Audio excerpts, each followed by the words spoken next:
Item 2, approval of minutes from previous meeting, Tuesday, October 12th, 2021. Make that motion to approve the meeting minutes. Okay, second. I'll second that motion. All in favor, Bob? Aye. Pam? Aye. Tyler? Aye. Brian? Aye. Motion carries. Item 3, claims and payroll. Is there any questions? I'll make a motion to approve claims and payroll. Second. Second. Pam? Aye. Bob? Aye. Brian? Aye. Tyler? Aye. Motion carries. Item 4, reports manner. Hi. Hello.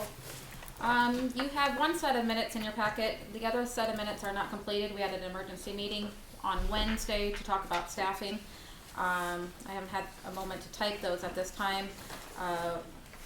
We are struggling with staffing, as I reported at the last meeting, along with about everybody else. As of today, I have 6 positions open. As of last Friday, you all are aware that Biden and Harrison administration did pass. At this time, I have 17 employees that do not want to take that vaccination. Every week I report to the NHSN, federal government. So last week there was 13 employees that worked last week that I had to report. There are 2 exemptions that will work, but will be very hard to obtain. One is the medical and one is religious. I'm working with a couple different individuals to see that exemption, and then it comes back to the facility regarding policies and procedures and if that exemption will be granted or not. Visiting with a lot of people, the medical one will be very hard to obtain. You'll have to get a provider to sign off on that exemption and list specific reasons of why they feel that that would be detrimental to the health of that employee. The religious one, a couple of samples that I've seen, it's going to be a difficult one also. I'm not saying, as the board has always felt, we're not for or against the mandate, but we are about choice. But losing 15, 17 employees, we won't survive. I don't know any facility that will. So there is a way to make comments. I will be providing that link. I can provide it to Courtney and maybe she can send it out. What that will do to our community.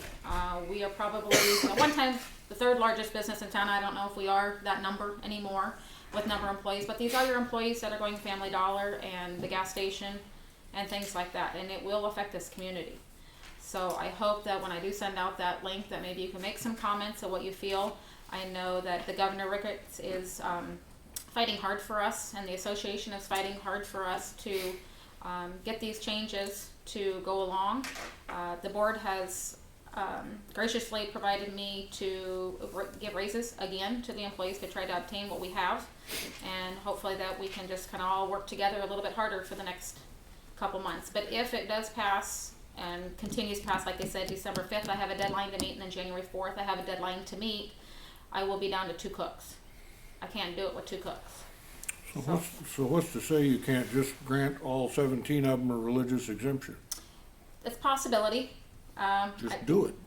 Well, I've got to have them put in there why and what is that belief. And I don't know right now as an administrator, that might be something that has to go to the council, honestly, and as maybe a special meeting or something, because it's very hard for one person to say it is and an exemption not. They prayed about it and God told them to not. Granted. Great. You can sign off on it. I will. Great. I love it. I do think it's going to be a little bit more than just my signature that comes about it, and we can hopefully move past. But it is every facility that's running in the same rules. There isn't a facility that doesn't have to follow these rules unless you're a standalone assisted living. They do not, because they're not certified by Medicare or Medicaid.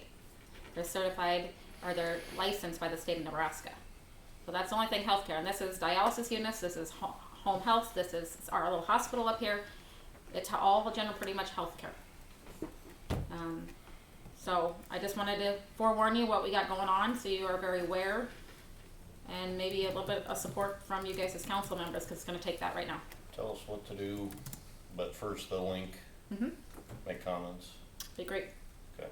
I know they're taking comments up to January 4th, and that just kind of baffles me because by January 4th it's done. You know, right. So why would you take comments? There was over 4,000 comments reviewed the last time, and I really thought 3 months ago we wouldn't be where we are today with 4,000 comments. All got a supportive board. I've got a lot of employees that we've had, I think, 26 individual meetings today with employees. I've talked to especially those that are non-vaccinated. I didn't want just a resignation on my desk. I want to give them some options and some choices and some education. So, but this is huge. This is huge for Plainview. Any other questions in the packet? I'll be willing to answer. I think it's pretty much straightforward otherwise. So I'll get you those minutes or get them to Courtney here as soon as I can. Thank you. All right, thanks. Police chief.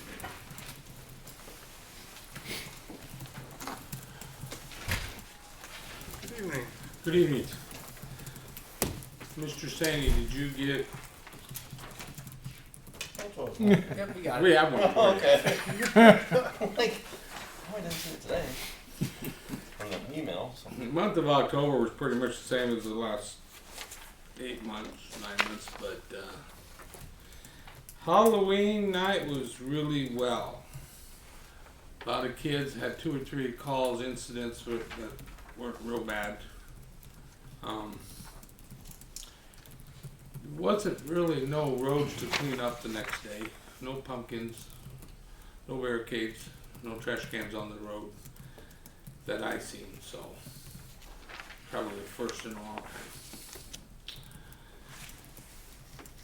So, any questions? I don't have any at this meeting.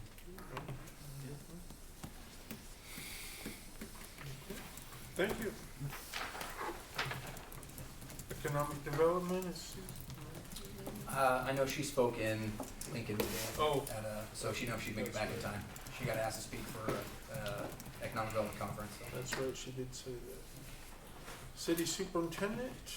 He's not around right now, but he will be back, and when he does, he will have a report. All right. City attorney, Mr. Curtis. 2 things worthy of comment apart from meeting agenda items.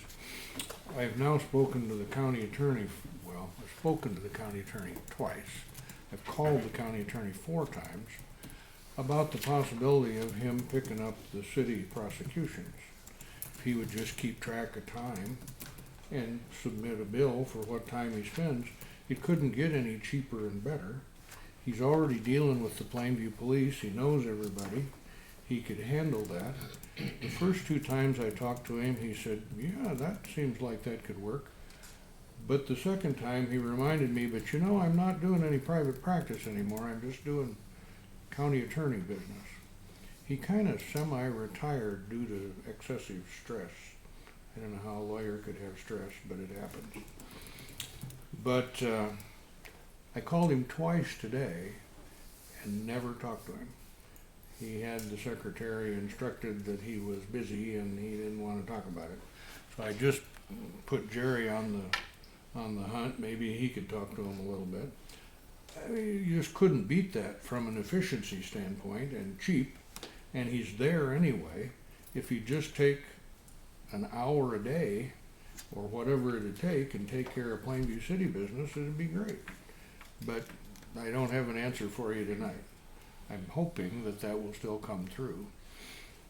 Otherwise, we'll have to look further, but any other alternative is certainly more expensive and less efficient. There's little question. If he's only doing the county stuff, well, from what I've talked to Susan, there are times that he's not very busy. I mean, he could pick up a couple hours a week and pick up the Plainview nuisances or the Plainview prosecutions or whatever. So there's that. Any thoughts or comments on that, or anybody got that's good or not thought? And that's just for the nuisances you're talking about? Just Well, for regular court? these things, anything I think I hit a heavy conflict on, that we could just gotta have it, be able to dump it to somebody. And if he could do that, well, it'd be dandy. Now, you and I had both talked to Kyle about that too, but if he's running in Tilden and running in Clearwater and now running probably back to Albion, because the guy that first sent him to me lost another lawyer out of his office and called Kyle back to try and hire him. So he's running 3 directions now, so yeah, that seems unlikely. And then the other issue, Mark Fitzgerald called me. We talked about trying to get something up this month, if there was any adjustments to make, anything to do about small box store issues. And most recently, he, not really any serious litigation strategy issue, I think we can just report on it here at least. He did come up with, a couple questions of maybe we should eliminate a couple of these phrases that the opposition is claiming are too vague. And he had a couple thoughts of we could drop out this word or we could drop out that word. And we talked about that. We'd have to bring it back to the table again and have another vote. But the other aspect of it is, remember I'd said, not a bad thing if we had the planning commission weigh in. So I think if he wants to do it at all, he probably wants to get it to me in time that the planning commission looks at it and makes a recommendation to the council. So that's probably gonna show up next month when he gets a final draft in place and sends it up, and I'll get in touch with Courtney so that it certainly wouldn't hurt to have a recommended version from the planning commission, apart from just saying, yeah, this is not exactly zoning code, we didn't need them in. It's just one less thing to argue about. So we're gonna try and get something to the planning commission and then back to the council for next month. That's all I got for reports, unless you have other questions. They still haven't filed for a building permit, right? I've heard nothing. Okay. Anybody else have any questions? Okay. Thank you. Number 5, mayor's appointments for the housing board. Christina Cambry to replace Teresa Lehrman through December of 2024.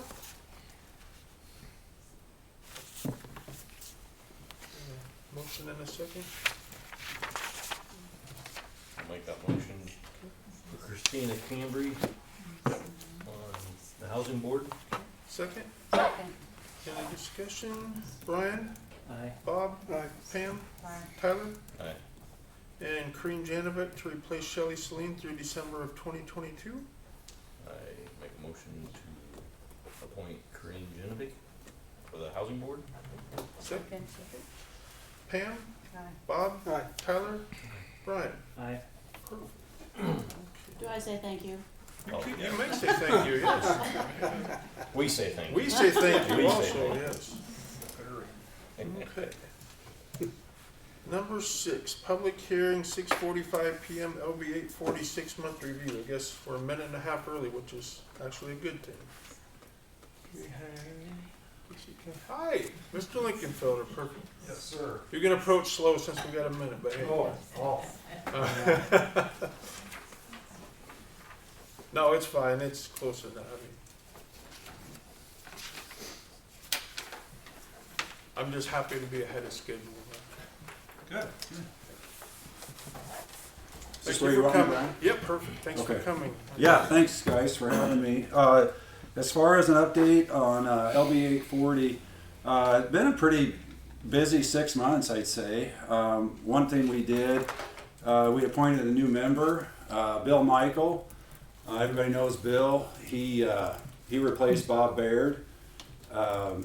Bill's first meeting was Friday. Great addition, I think, to our group.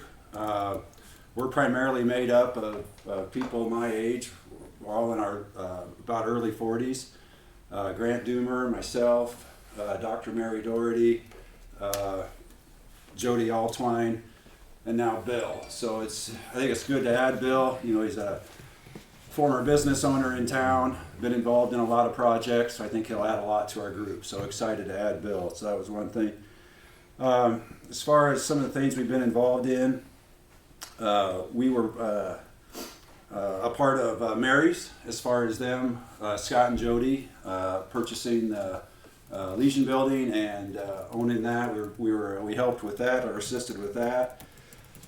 Pure Revival, the new whatever you'd call it, hairdressing place in town. They offer a lot of services. Bree and Jackie, Bree Nancyhauser and Jackie King. We assisted them in getting the financing they needed for that. Cassie Stelling's business in town, Farm Wives. Is that what's it called, Susan? Farm Wives Boutique. Farm Wives Boutique. She runs that out of the old city place where they used to have the city council meetings. You know, we assisted her with that.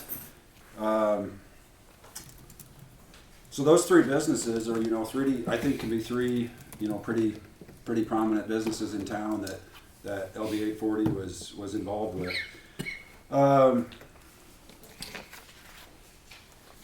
Recently, we had a sign, as far as our signage program,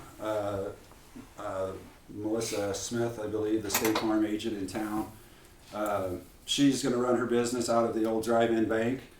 She's renting that from the news office. She's applied for a new sign, where we'll reimburse half of that, so that was just done recently. And then, I might ask for Susan's assistance here. There was a couple lot sales on the north part of 4th Street, is that correct? We had one lot sale, an older lady from the Omaha area, but she backed out because the lot size wasn't quite big enough for the house she wanted to build on. So it kind of made us reevaluate the size of the lots.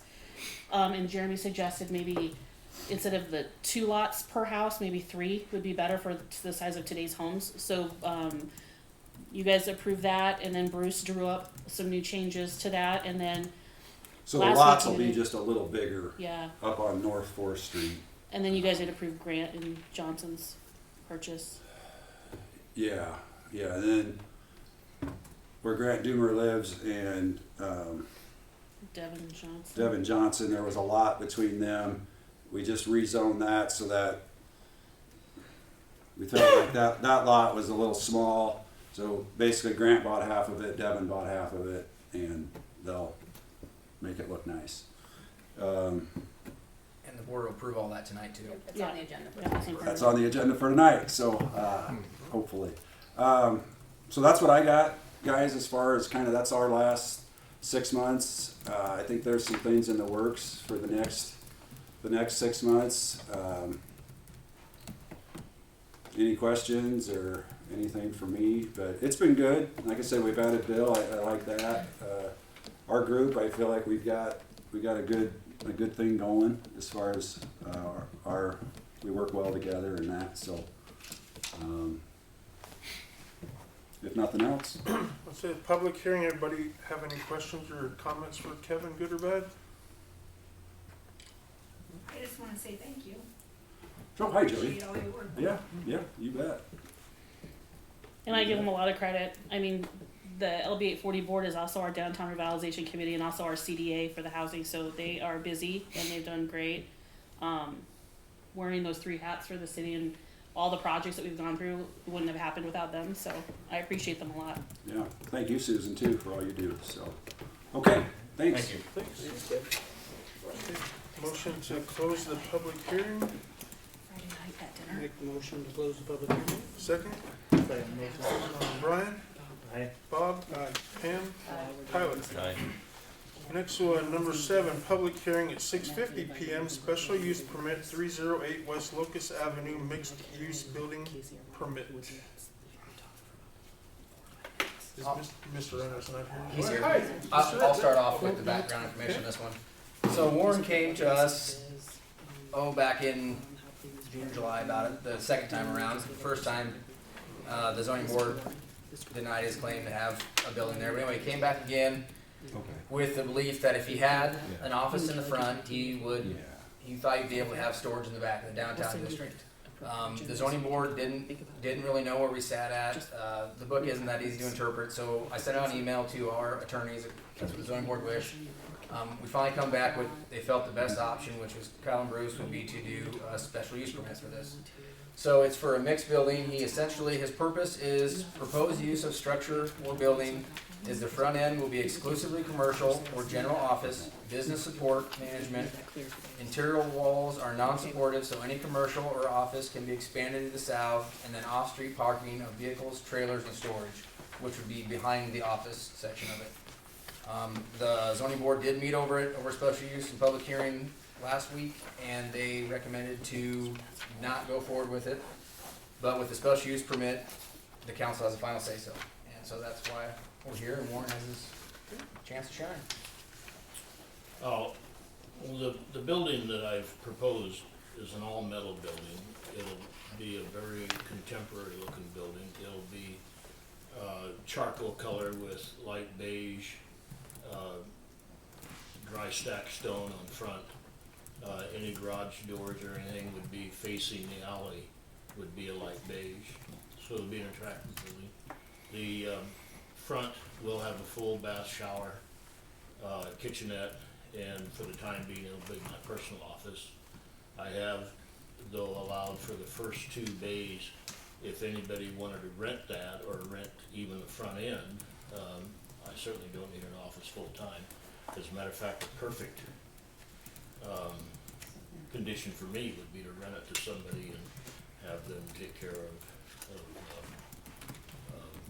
collecting money for all of the storage units and so forth.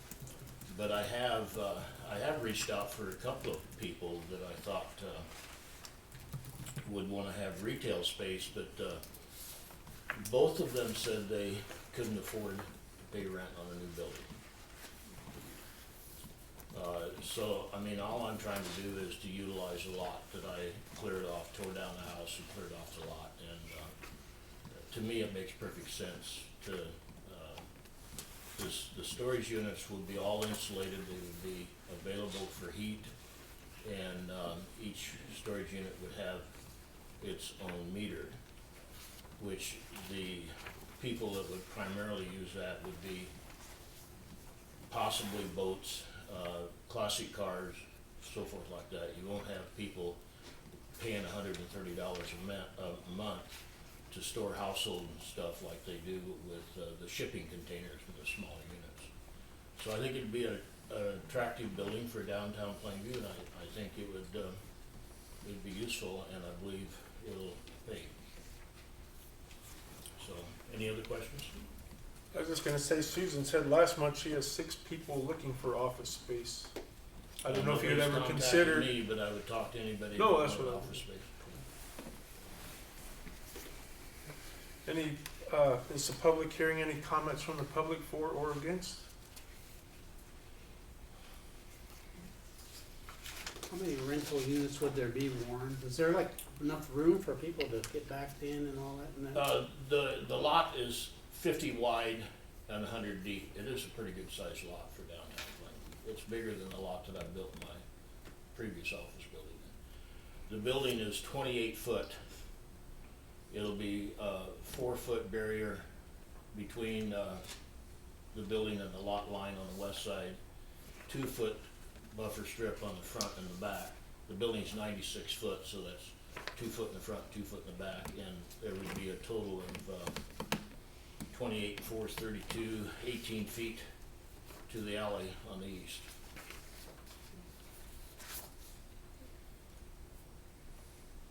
And it goes in with the downtown revitalization's creations down there. Right? It's better than a bare lot. Oh, yeah.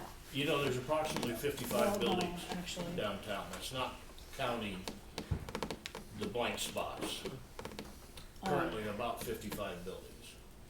And there's only 5 of them that are being used for the purpose that they were initially built. So when you build a building, you have to take in consideration of other uses. You know, it's just that way it is. You know, growing up in this town, right to the east were blacksmith shops. And there was always manure spreaders and corn pickers and everything out on the street back then. Wiley Culberson had his fertilizer dealership where the city building is. You know, that was all over back then. So, you know, anytime you build a building, you gotta take into consideration second and third uses. You asked for general public comment. I mean, I told Warren I couldn't represent him and make any certain arguments for him sitting up here. But I do have an office right across the street, and I'd rather look at a new building over there than a weedy lot. Right. And obviously you're gonna get more in taxes on a new building than an empty lot for valuation In assessments. spades. So I attended the planning and zoning meeting, cause I think it came up for them a couple times, and so this last time I happened to be there because we were presenting on our future land use maps. And I think, they voted against it because I guess there's some ordinances, the city of Plainview has an ordinance against storage buildings in the downtown. And I don't know when that ordinance came about, but it sounded like through the planning commission that the reason was because there was a vision, I guess, set for what downtown Plainview would look like in the future, and it didn't include that. And so it didn't pass through zoning and planning for that reason, even under a special use permit. So I don't know if you have written what their reasons were, but maybe that's something that people can know about, or Yeah, well, yeah, it was definitely not a unanimous vote. It was split 3-1. The majority said they didn't think that storage should be on the main level downtown. They don't want people to end up, having downtown full of storage units. They don't want it to be a trend. Obviously, we already have one, which is Bruce's, and they all like, oh, how that got in there? Well, I across the didn't alley know. from my office is zoned highway service. Oh, is that there? It's You go. not, it's That's not why. downtown commercial, So the place that my building is, but, perfect. you've also got another one up north of the phone company that's being used for nothing other than rough storage Yep. already. Is that highway service as well? No, that's all downtown commercial over there, but they bought the building and they filled it full of stuff. I don't know what's in there exactly, but I know it's driving Doomer crazy that it's being used for storage and vehicles and who knows what. This would at least all Yeah, I be thought it was supposed to be an enclosed. ATV repair shop or something. well, I can think we all know that there's no ATV repair going on in that Right. building. But I mean, I can see both sides of the argument. As far as downtown development, I guess we have ordinance for a reason. I don't necessarily question that. We do have business owners that are looking for office space. If you wanted to build 6 offices, I could help you fill those pretty quick. The rents in Plainview, $500-600 is gonna be the max. I don't know what that comes out on a new building, but, we do have a number of people looking for space. We have a limited amount of space in our downtown too. I mean, we're out of buildings and, we're hoping to get control of maybe some empty lots and market those to have new businesses built there and, I don't know. Well, I would say, knowing Warren, the building on the outside will be beautiful. You always do a nice job on that. So it's just whether somebody goes in for it. Well, like I said earlier, I mean, initially, and I do need to move my office out of Frontier Insurance. I'm not associated with them anymore. They've let me maintain an office there, but in the summer when they get busy, they're using my office, And so I really wanted to keep some presence in Plainview for an office, and so that's my initial use, Did you say, Warren, the bottom would be like stone? Did you say that? Actually, the door surround, it'll be, the front will be squared off, even though the roof will have a monoslope to the west, a very slight slope to the west. The front will be squared off, and it'll be all charcoal steel, except approximately 10-foot width, which includes the front door, and I don't know, I'm guessing maybe 3 foot on either side, and up about 8 foot will be dry stack stone, if you know what that is. So would it look probably good with the insurance office? I mean, Pardon me? Would it kind of look good with the insurance office, to be Well, comparable? there's or? no comparison between that and the insurance office, and there's no relationship there. I actually had approached Karen Niles to buy that lot when I did own the agency, and of course, she wasn't in the mood to sell. But at one point, when I owned the agency, it looked like that maybe I had an opportunity to make a processing center out of that, which some agencies do. And had that developed, I would have had an opportunity to add on to the agency building. But then I sold the agency, as you know, in 2012, and she approached me later about the lot, and the condition of that house was unbearable. I mean, I can't begin to tell you how uninhabitable that place was. So I obviously tore the house down and got it cleared and filled with the initial intention was maybe sell it to the Frontier people, but they have no interest in buying a lot. So the office space will be 12 by 28. So the front of it's gonna look like a business. The minimum, It's just the yes, alley the side minimum that's would be gonna 12 by have- 28. Yeah. And, but of course, I'm leaving the door open for any retail, anybody that needs a, display area, or, Joe Beth door wanted me to, support a bakery or a flower shop or something, I'm not interested in doing any of those things. If somebody wanted to rent the building for that, great, but, so I'll have an 8-foot opening into the second bay and possibly an 8-foot opening into this third bay, so we could have an area of 12 by 28, 24 by 28, or 36 by 28. Easily, very easily, for any kind of commercial or retail. The 12 by 28 would be too small for retail because that's only 330 square I understand feet. that, Yeah. Susan, that would be just the, Like an office. yeah. Yeah.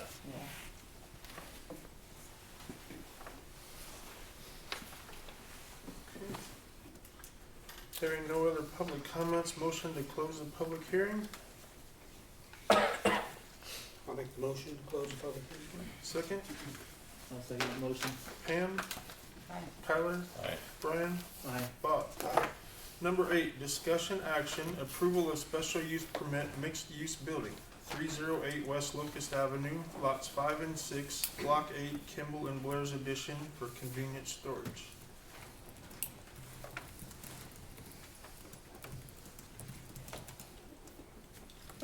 Need a motion one way or the other.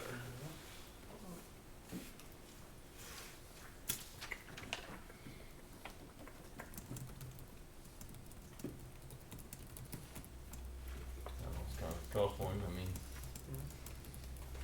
I get it, fell an empty lot. And the front's gonna look like a business, and everything has to sit inside of it, so. Right. And I think this might be the most opportunity for a office space someday. I'll make a motion to approve the special use permit for the mixed-use buildings at 308 West Locust, lots 5 and 6, block 8, Kimball and Blair addition. Okay, motion, we have a second.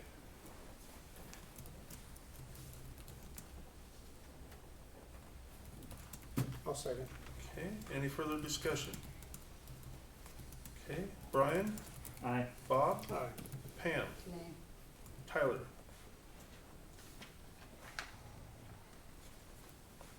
Aye.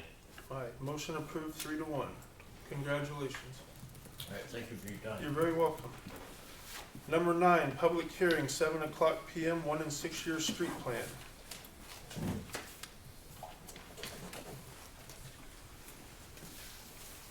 I can start off this one too, I guess. This is the plan we talked about last time. We have to approve the state to get our funds. Everybody's seen the map. There was no new suggestions on what streets to be on the 1 and 6. Nobody's came in and talked about what they thought of for 1 and 6. And so there's no changes so far.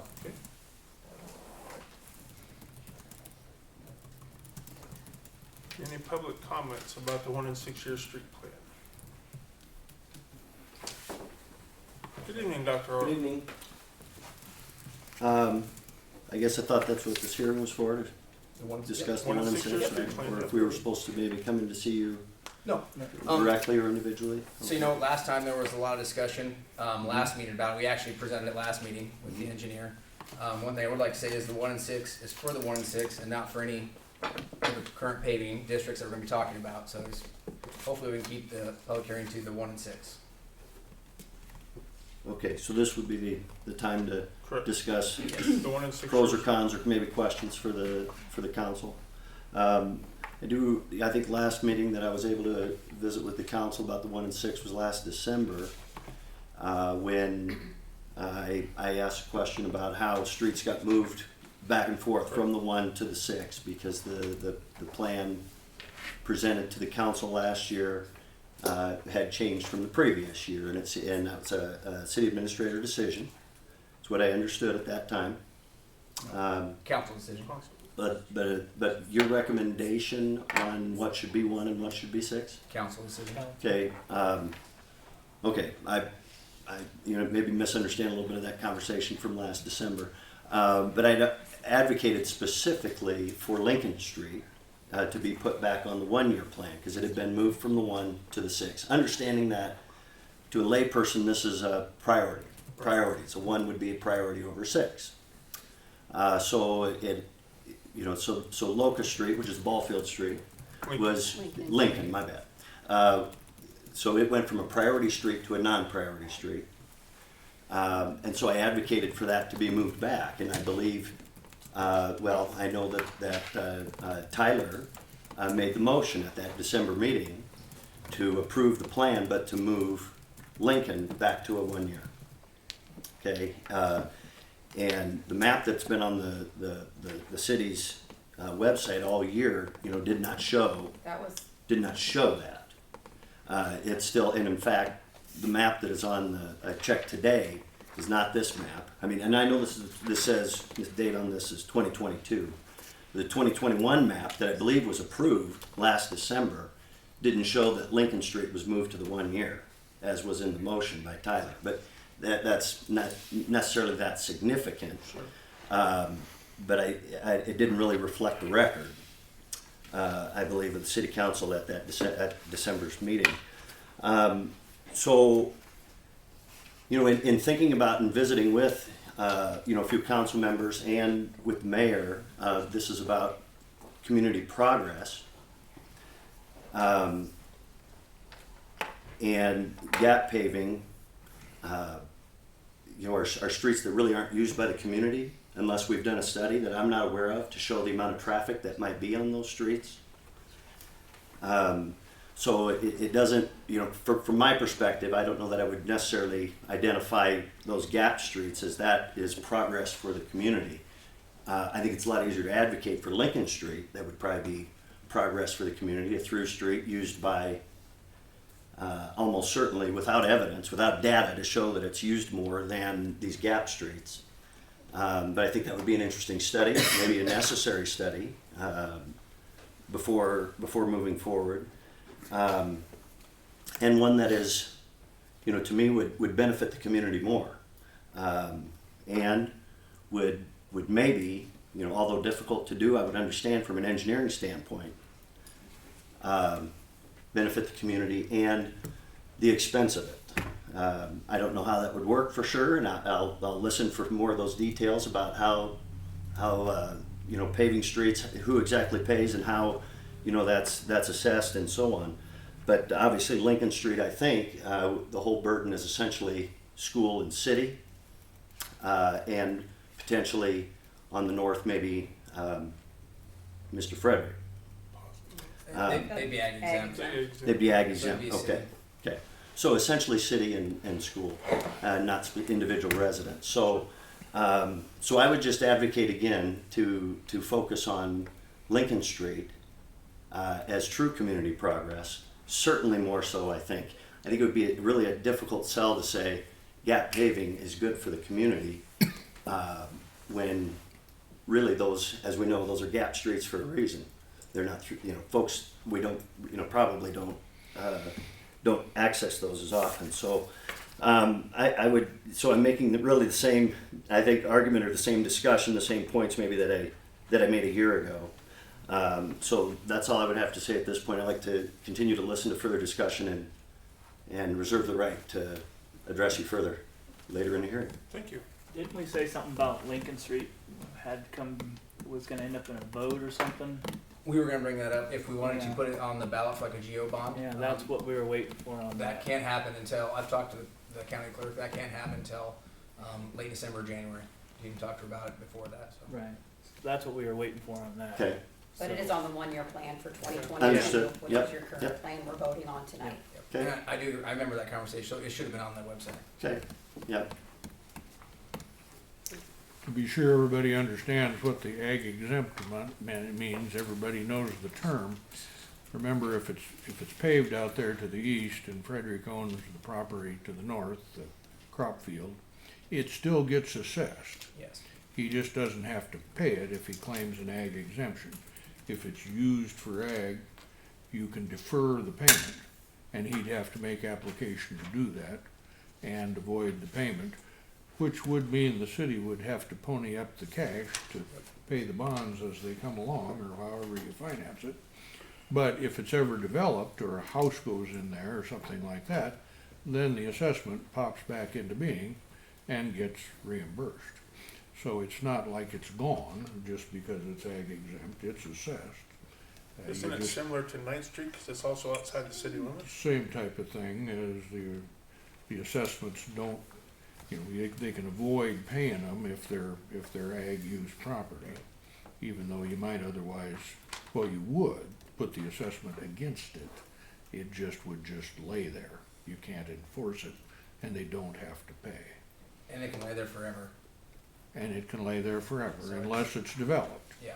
And then whoever develops it to a frontage that is fronting a house or a commercial building or whatever they might have would have to pay.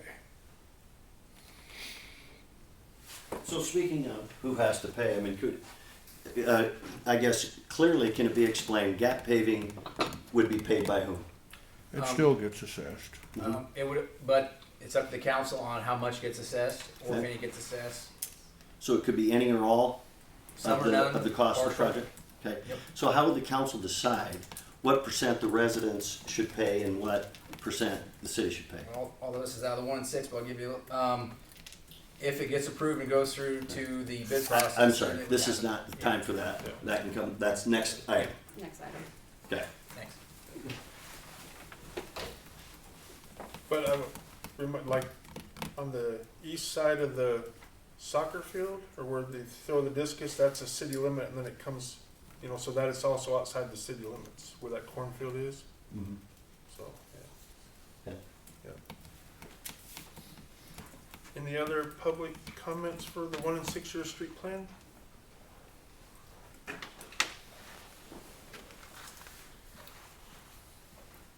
I apologize, I am not nearly as articulate as Darren, so maybe a lot more nervous. So you should have went first, is what you're saying? No, I should have had a drink, Oh. but no. So as a newer homeowner, we bought Mosel's Feed and Green, my husband and I, Michael, Scott and I. I'm kind of new to this, not understanding, because I do believe you're looking at the street in front of our home. Yeah, the east-west, yeah. What's the benefit? I guess I don't understand, because there's more people that walk on the street than vehicle traffic. So I don't understand what the priority of that is. So, it'd be catty corner from Zion, behind the hotel. Oh, At the bus route. 4th to 5th. What's the reason for that? Yeah, I don't understand why that's more of a priority than, say, like the newer housing development. We're already there and established. I mean, I guess you don't have to woo us to get us to come. If you're looking for betterment, wouldn't you go to like newer developed areas versus? So for that one, we talked about it. There's a lot of truck traffic that we think went through there, come around to Casey's, the backside, and getting in the semis. And it's a I bus, would- and it's a bus route from the school. The bus route, I would see that. I office from home quite a bit with the COVID. My window out of my office faces that street. It's not highly traveled. I dispatch trucks, so I can tell you that I watch for trucks. So I question what the valid, if there isn't a better usage of money than that street. I get the buses. Red Rock doesn't cost a lot. Red Rock prevents dust. It stays, it doesn't crumble. It's not like lime rock where it would disintegrate. So I guess I'm just wondering if there's a better usage of money. So. And my other concern is who's paying for it. Also, because Not even unfortunately, been decided yet, so. because we own the south, we own the north, and we have 75% of the east. So it is quite a concern. This is just to figure out, so we have an idea what it would cost, so people could put bids in So it's not to. No. We're not No, this even that far. plan, Yeah, this we're plan not we even have there. to pass by state law Okay. to receive highway allocation money. We- Doesn't say we have to pay these, we just have to Yeah. submit a plan to the state every We year. do this every year. Okay, Yeah. so that's the part that I haven't Yep. caught up on, that's. Yeah, That's, so- that's the 1 and 6. This is the one in She's six. talking, I think, something. Yeah, she's talking about Yeah. the Yeah. districting, yeah. The So I- districting is next. This we do every year. Okay, We have to submit this by state law to the state to receive our highway allocation money. If we don't submit this, we don't get highway allocation money, which we use for maintenance of our streets in town. okay. Yep. So, And sorry. Yep, nope, you're fine. There's been streets that could be on the 1-year plan for literally 20 years. Just because it's on a plan doesn't mean that the council has to approve it to go into paving. There, you can have a 1-year road be on there for 30 years, and you can have a 6-year road on there and get paved the next year. Okay, So that's, it's, yep, nope, that's a great thank you, question. because I don't understand any of Yep. that, and, So this is just an informal method that the state uses to show that you are preparing yourself for streets. okay, thank you, I'm You're sorry very for welcome. crazy questions. Okay, but No, no. why would we put a street on a 1-year plan if we're not communicating to our public, and obviously folks are concerned because of this map? So, because, right, 1 year means it's a priority street. Yes. So if that's our priority, we want to pave these streets before those that are blue. That's why folks that live on the red streets are here. So to me, it just seems like you're a little too casual to say this is no big deal. State requires us to do this, we do it, it really doesn't mean anything. It means something. Back to my question from, I don't mean to go back 11 months ago, but I asked the question, how did this map change? And the council approved it, but who brought it to the council? It has to get brought up every year. But who brought a different map to the council last year that moved Gap Streets from 6 to 1 and moved Lincoln Street from 1 to 6? Who brought that map to the council to approve? In a general sense, the engineer comes, he says, we gotta be looking at a 1 and 6-year plan, guys. What do you wanna think about? And he takes comments from the council, and everybody puts in their 2 cents, and then he goes back and redraws the map. I mean, it came, if it came from anywhere, from that preliminary meeting where the engineer shows up and says, what do you want me to put on your map? And that was a public meeting. Regular public meeting, the engineer's on the agenda. Yep. He shows up and asks, what do you want me to do? Okay. And then he draws the map, and then it comes to hearing. And that's what's happened here. Okay, so the engineer must have heard from the council that we want to prioritize Gap Street. He seems to have gotten the impression that they wanted to think about that. I mean, but that's all it amounts to. Yeah. I will tell you, when I first got here, I didn't think Lincoln was very feasible for us. Mhm. If that's what you're interested in. Obviously, when I got here, finances were not great. We were sucking over $250,000 in the hole. And then here I have this street that's pretty much 100% city paid for.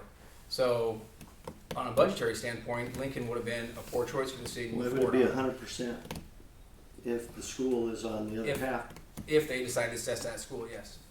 They don't have to. Okay, I But- wouldn't have to, but Yeah. we know. But we know. I mean, I think we know. But either way, we still have to catch all the ag deferrals. Yeah. We would be taking the majority of Mhm. that. So with that argument So that then, probably was, it was probably Yeah. my suggestion, that it probably wasn't on a budget standpoint a very Okay. good choice. and which is the way I recall it last year, is that it was your suggestion.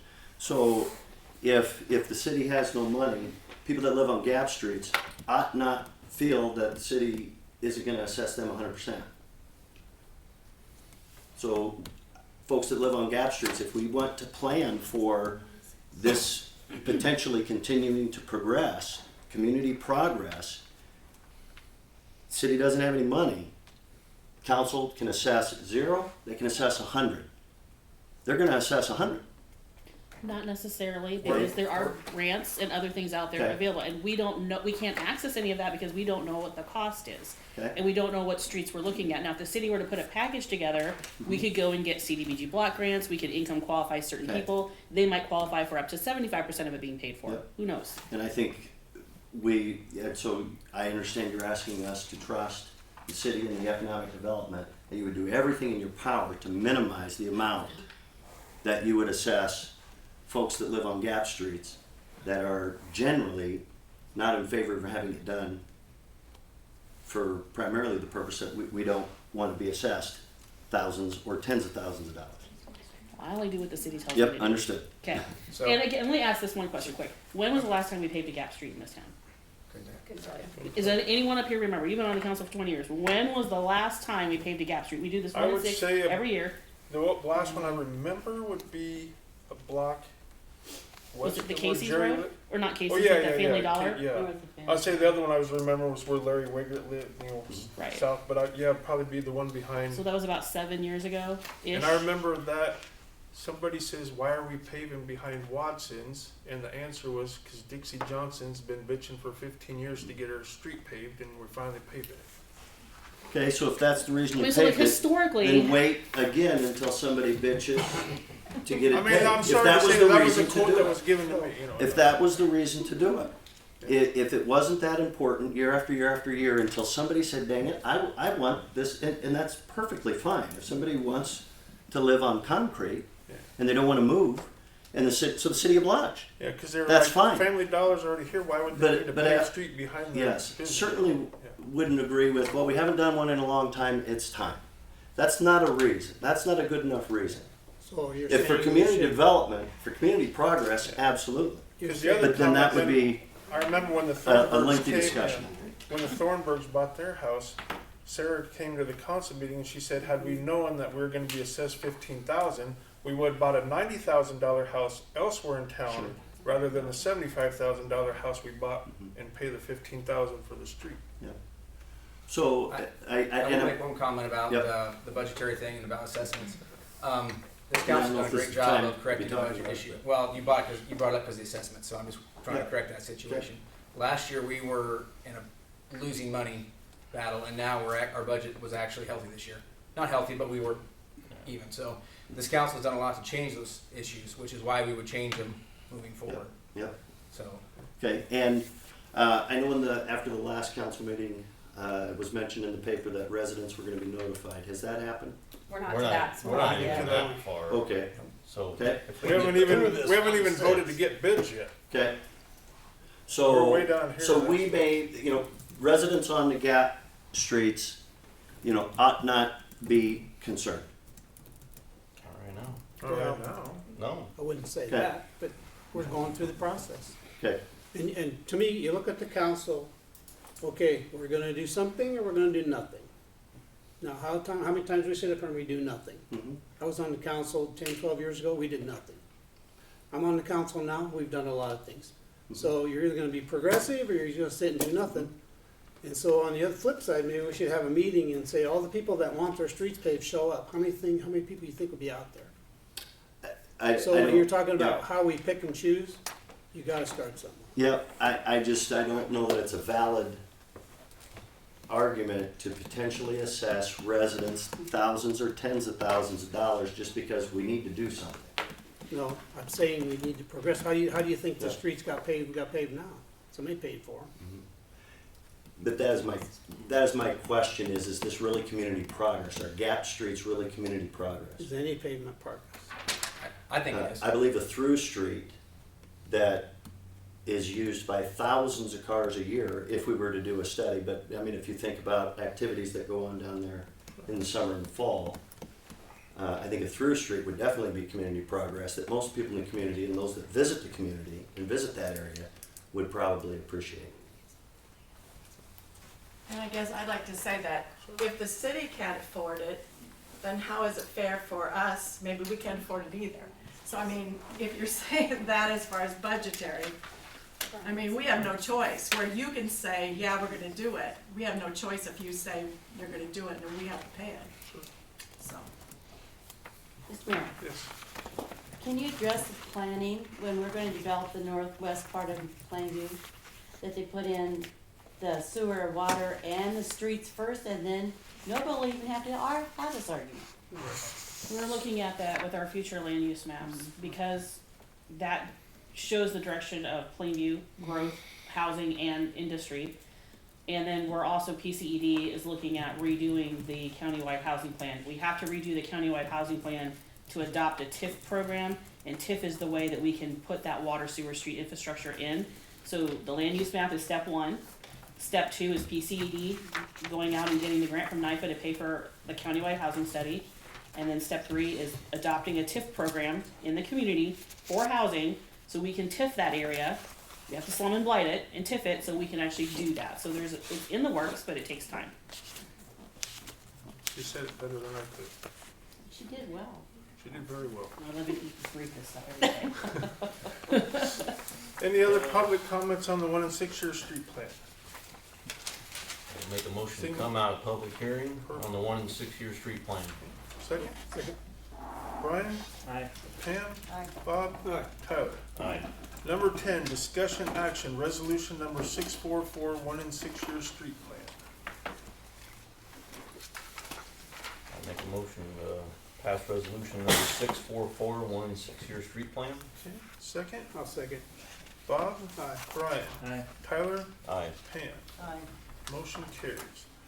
Number 11, discussion action, ordinance number 969, creation of street improvement projects 2021-1 through 2021-9, second reading. Okay, I will start with this one because we're on mass confusion, I think. on this Yeah, one. and I was too on last meeting, so. So this is the process that the bonding company helps us out with that sets our paving districts. When this process gets passed and through, then we would send out letters to the people who were in the districts. Then we would have the public hearings for you guys to come in and say why or why not, reasons why, assessments, and then all that. So you guys are asking questions, without passing this, the questions you ask cannot be answered. I can't tell you how much your paving district's gonna be. We can't move forward without this process. This process does not lock us into anything. It doesn't cost us anything. Well, I mean, we'll send out letters and stuff, but for paving wise. So if this process goes through, we create the districts, which we had engineered, then we'll send out the letters to everyone who will be involved in those districts, and then we'll set up public hearings for those people to come in, ask questions, speak, comment, and then the board will address those as they come in. So if there's any questions about that, or something that somebody doesn't understand, So this reading's in specific to the gap paving. this reading is specific to all the paving streets that they want to pave this round So we get the funding for the funding. So, for the highway development. so they chose 9 blocks, 2 Euclid, 2 Lincoln, 2 Ellsworth, 6th Street from Woodland to Pilcher, and 5th Street from 4th to 5th. Those are off my memory, I could be completely wrong. Those are 5th to 6th, I'm sorry, 5th to 6th. So those are the ones that would be the districts would be getting created. Yes, Speak to the council. it's up to the mayor, actually. It's not normally, though, but go ahead. And there's confusion on this ordinance, but this ordinance actually allows the city to go ahead and assess these properties and stuff. No. I mean, you have here, the ordinance. No. It just lets them Bruce, get bids. does This this is to allow us to the get- city to assess the property owners? This is to get bids to find out how much it will cost to pave if we do decide. Can Bruce answer that question? Maybe. How long you got? Oh, I don't know.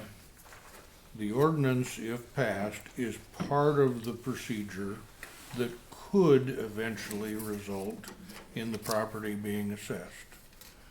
But it's a step that lets the city, if they choose to go forward, look for bids and take additional public comments and come to some real numbers so that everybody knows what this might cost and how it might be done. And then, until bids are accepted, nothing has yet happened. I mean, they have to set the numbers, they have to get the bids to know what's out there. The engineers have some estimates. They may or may not be within 40% of what the cost will be when it's bid. If it comes in and the concrete costs have gone over the wall and this is impossible and it costs twice what the engineers say, one would probably expect the city might totally back off and wait for a better day. But you're correct, it's part of the process. It's one more step but you really can't get any meaningful answers, that's what Jeremy keeps saying, unless you take the next step and look for some bids. As far as numbers, but it gives the council authority to assess the. It creates the district, and anywhere in that district, if they accepted bids on only 2 streets, only those would get assessed. If they accepted bids on all the streets, potentially all of them could get assessed. And then the amount of the assessment is still an open question, based on how much can the city afford and how persuasive are the citizens about we shouldn't have to pay for all this. I mean, sometimes if you're looking at streets that benefit a wide-ranging area, the city will try to pick up more of it. But it's a practical matter, you know, how much can you pick up? And you don't know what the numbers are until you take a couple more steps. Okay. I mean, nobody likes getting closer to the cliff, and that's what you're arguing. Don't go any closer to the cliff. But you can't get an answer unless you go a little closer. I think the people already have their answer. Last month, I had done a little verbal survey with people, and 100% of the people I talked to did not want to do it, and there was 23, 24 property owners. I created an unofficial petition to the city council here and had people sign it that were willing to stand up for it, and you could see there's quite a few people here. I mean, they're serious about this. They do not want to do it. Why would the city want to go ahead and do something that the citizens don't want to do at all? I mean, 100% of them. Bruce, doesn't that have to come to my office if it's a petition to stop something or not? This is not an official petition to stop anything. This is just a persuasive device, is what he's put together here.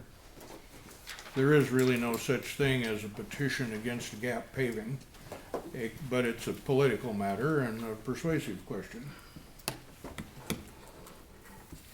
I mean, you see, the people I had a chance to contact, there's a number that would be here tonight. They've got to work stuff to pay their bills now. I mean, this is going to do some undue burden on some of those people, especially.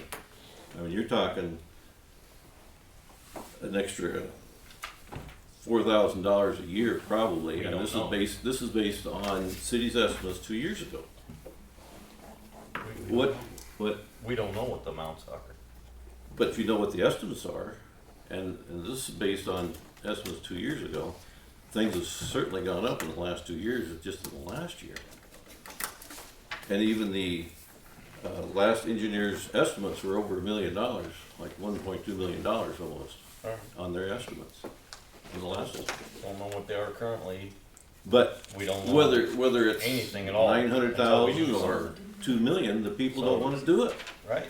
They don't want to do it. Well, then argue when we get to that point. From Why what waste? I understood, if you didn't wanna pay that assessment, you never have to. You could die and then it just goes to whoever buys that property. Right. So you really wouldn't even have to worry about But it. why would you want that assessment on your property? I mean, people are trying to sell their house. They have trouble selling their house because they know there's going to be a $30,000 assessment against them. They're either going to have to take $30,000 less, or those people probably aren't going to buy it because they know there's a $30,000 assessment sitting there. Nobody gets any use out of it, and there's no benefit to them. Not that much, that's for sure. I mean, time they pay, whether it's a 10-year, 15-year, they're talking probably over $40,000 that's going to pay is going to cost them. I mean, people are going to college, they're working nights to pay their bills now. We don't know if it's 10 or 15 or 20 or 30 or 40 years. Why waste the city's money? The city doesn't have money apparently to, I mean, it's gonna cost the city some money too to pay the alleys and stuff like that. Right, but this isn't. And I understand the city's isn't balanced now because one of the items on the agenda now is to raise the rates because there's not enough money out there. Who says And we raised it 80%. What's that? Who says the budget is not balanced? Well, it must not be if you're raising rates. And you raised rates 80% on water this year already. And that was to balance a That's shortcoming because or costs something go up. Earlier. And we have to adjust our costs because other costs go up for us as well. Mhm.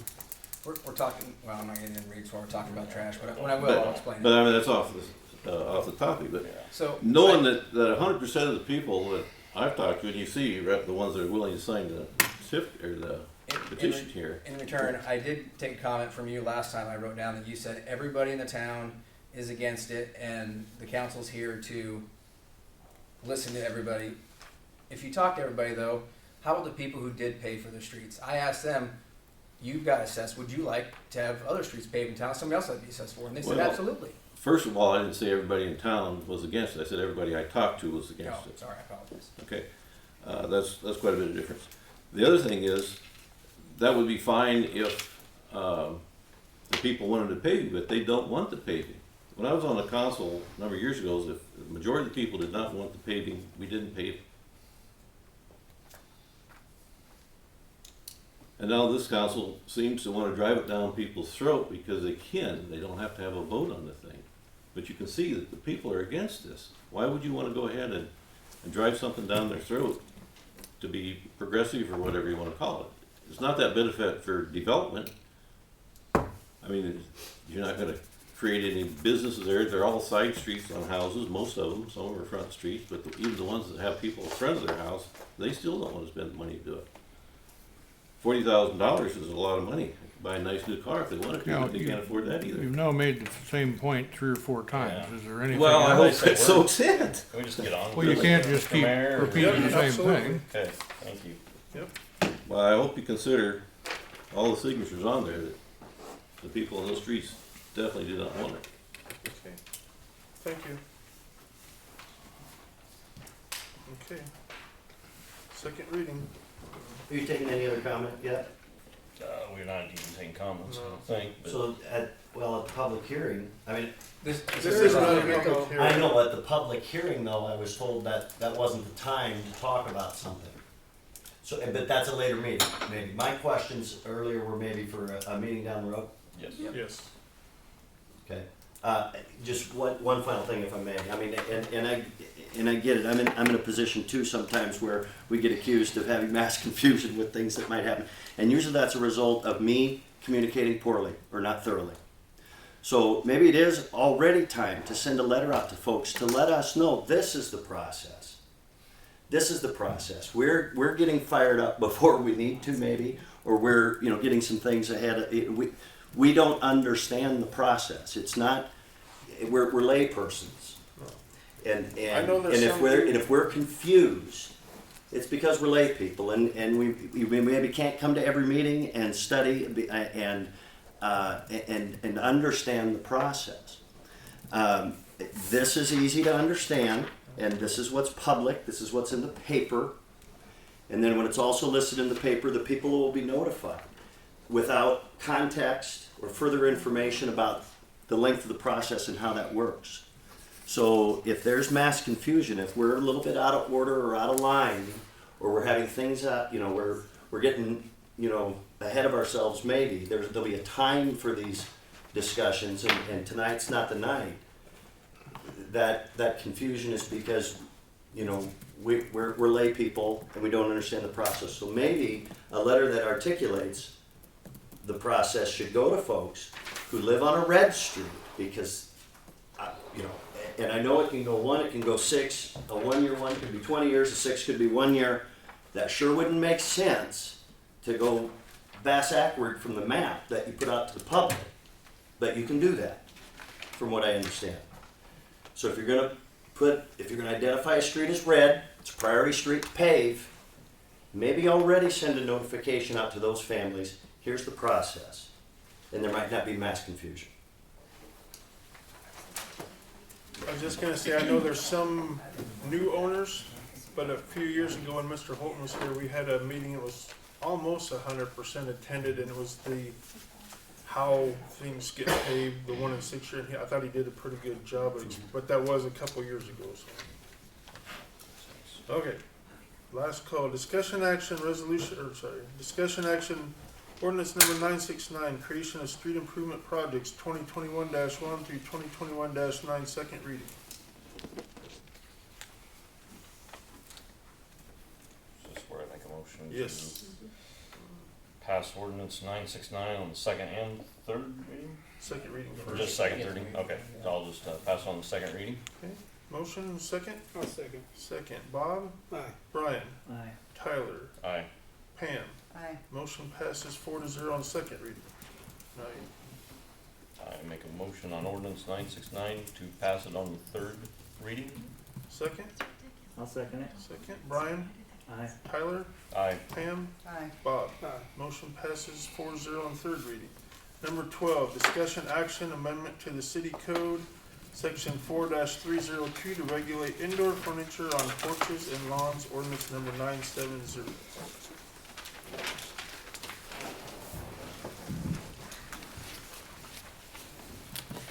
Brought up. I was asked to put this back on the agenda by the mayor. And I think one thing I thought of today, because I got questions from Christy Halleck, and she was talking about trying to defend it. If I'm correct, and Bruce can correct me if I'm wrong, this actually isn't a standalone ordinance. This ordinance would be inserted in the nuisance. Yeah, that's the copy you have anyway, that's the format that was designed, Just so Jerry. is it was an additional definition of what might be a nuisance, and it's inserted into the nuisance ordinance. Well, I know Officer Halleck was talking about it. She was worried about how she could enforce it or whatever, but she wouldn't have to. That would go through the health board for the She nuisance called me abatement yesterday and wondered if we could just leave it on the health board. I said it already was, and we tried to get it to that, because she says, I don't feel, like, there's obviously different levels of crime in town. She said, I don't feel I need to go up and knock on somebody's door and issue them a citation for a couch in their front yard. I said, well, if that's a lower priority call, if there's a higher priority, obviously that's gonna take precedence. And then she brought up about the fact that some people can't afford outdoor furniture to put on their outside. Who's bringing this up? The office, police officer. The new officer? Well, as a practical matter, remember, the way things have ever been done in the past, the police wouldn't have much to do with it anyway. Right. Yeah, it goes I mean, through the process. mostly it would be a Board of Health issue that would bypass the police. I mean, we've had that discussion, and the police can issue citations for violation of the law, but usually they don't address this stuff. That normally gets left to the Board of Health process. Yeah, I mean, the health board, for me, being on the health board, the only thing I'm looking at is a couch that belongs in the house, that's on the porch, that's just falling apart. I mean, I'm not talking about everybody's furniture, if it's inside, outside. If it looks bad, it is bad, They need to get rid of it. then you get rid of it, it's just common sense. Yeah. I mean, otherwise, grandma's rocking chairs out there, just cause it's cause it's not inside and it's outside, and it's not for me to say. It's just stuff that looks bad, it's raggedy and, who knows what's living in there. Just like the one that's still sitting on the porch. Right. Mm, Right, same one that's been sitting there for who knows how long, but Yeah. to me, that's what, if we have to do it this way or You not. just gotta know when to get rid of it. Right, Yeah. and that's just, I don't know. If this is the way to go, then. Well, if you do an ordinance on it, you're gonna have to really articulate what is indoor furniture and what is outdoor furniture, cause some patio furniture have cushions and everything else. We're, Yeah. we're She looking brought more that at up whether and it's oh. been Yes, tore yeah. apart, like that one downtown, the cushions are all It says ripped that out in of there. it and stuff. Yeah. Yeah, That's it what does we're say looking that. more That's for. It states stay in on there, the Jerry. health board, and then we can Yeah. go on with It's- that. Right, Yeah. Because we were gonna do one, or then Kyle went to Clearwater for a while, and we're still working on that. With a couple other nuisance properties that I'll have to talk to Mr. Curtis, what they did in court the first time and how many days they had to get it cleaned up or they get fined again, and I haven't done that yet. When she brought that up though, I said most of the time when you buy something, it's labeled as outdoor, or the cushion's made different to withstand rain or the weather Well, elements. It states right in the ordinance proposed, mattresses or other bedding, furniture originally designed, intended, and sold for interior or household use, and thus generally not waterproof or weather resistant. That's what it states, that's what is written in what they want to pass, so it's pretty clear what they're asking for. And that's on the what? This is the ordinance that is on the agenda for tonight. Okay. So you're saying what is on the ordinance and what Bob just said is not Those are correct? those are completely different. Yes. Yeah. Yeah. So you're saying that if it's on the ordinance, then if I've got a couch outside, you can find me, Right. whether it's So tattered it and bent needs or to be not. Or the Board of Health could just look at it and issue an order that says you need to clean up your yard and get that couch out of the yard. And they'd have some authority over it yeah, anyway. I mean, that's. And that takes simple enough. months. Yeah. I mean, it's not like if you have a couch out for a day, they're gonna ticket you. I mean, it's a process. No, it's the ones that look bad, I mean, Yeah. there, So you're there's saying you one have a out, couch out there if it looks good? What's that? Yeah, he's talking about torn cushions Oh, and, yeah, I mean, if yeah, it's fine, I mean, it's just the ones that look like, But that's not what's in the ordinance. that's not the ordinance is Right. saying. So you need to change the ordinance if that's what you guys are well, if saying. we're covered in the nuisance ordinance now, we just don't need to do anything. Would we be, Bruce? And the health Well, board? the general nuisance ordinance, remember, talks about looks bad, depreciates surrounding property, whatever. I mean, what you asked me to draft was something that specifically addressed this, added it to the definition as a particular thing that could be cited. And that's what we created this paragraph about. Furniture originally designed, intended, and sold for interior use, sitting outside, and thus getting waterlogged and moldy and nasty and whatever. But, you know, you can't write a 5-page definition for what kind of sofa to throw away. There has to be a little discretion involved. Well, I think And you it's just put a general definition in there and you got something to work with. And then it's just common sense. Yeah. I mean, it's just, if nobody's out to pick on anybody, I mean, it's not like that. It's just if it's the But this just becomes one of about 15 different things that you might look at for nuisances that need to be cleaned up. That's where it's being added. It's being put in the nuisance code of things that should not be allowed to happen. I'll put the motion out there to pass ordinance 970. Second? I'll second. Okay, Tyler, Aye. Bob, Aye. Brian, Nay. Pam? Nay. I will vote aye to pass on this first reading.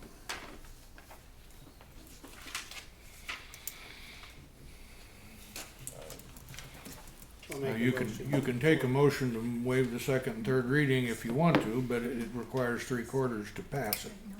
So it may fail where individually they'll pass. You gotta have 3/4 of the council to pass the waiver. You could try. Okay. Given the vote that just happened, it may not go. I make a motion to pass ordinance 970 second and third hearing. I'll second. Second, okay, Brian, Nay. Pam, Nay. Bob, Aye.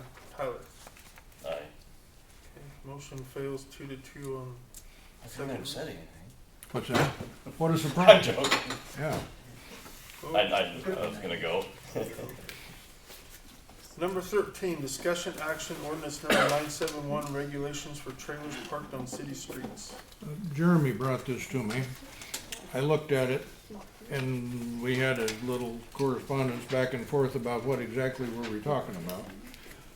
I looked back, I remembered we passed something about trailers 5-7 years ago, and we have a resolution in the city books about semi-trailers in residential districts. But then we concluded, or Jeremy informed me, that's not all the question. I mean, any kind of trailers and other stuff sitting out.